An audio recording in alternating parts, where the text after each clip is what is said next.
سلامونه ورکې هیلې مې ومنئ په دې هیله چې روغ جوړ او خوشحاله به ملګرو نن راغلی یو پکتیا ولایت ګردیز ګردیز کې د عبدکي نوم به اورېدلی وي کېدای شي ځینې راغلی وي ځینې لیدلی وي نږدې نه ځینې ویډیوګانې کتلی وي نن راغلی وو د عبدکي سیمې ته دا سیمه چې دا د مرکز پورې مربوط ده ګردیز پورې پکتیا ولایت کې ده د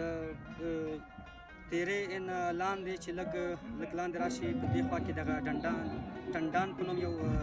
سیمه ده په د هغې به ورته راځي بیا د هغې نه وروسته بیا هغه شروع کېږي عبدکای خو دغه ساحه چې ده دا ډېره شنه او ښایسته ساحه ده چار چپیره غرونه خړ دي خړ غرونه دي لري او منځ کې یې ښایسته چمن او ښایسته ځای دی موږ سره پاتې شئ نوره ویډیوګانې به هم سره وګورئ مننه خوشحاله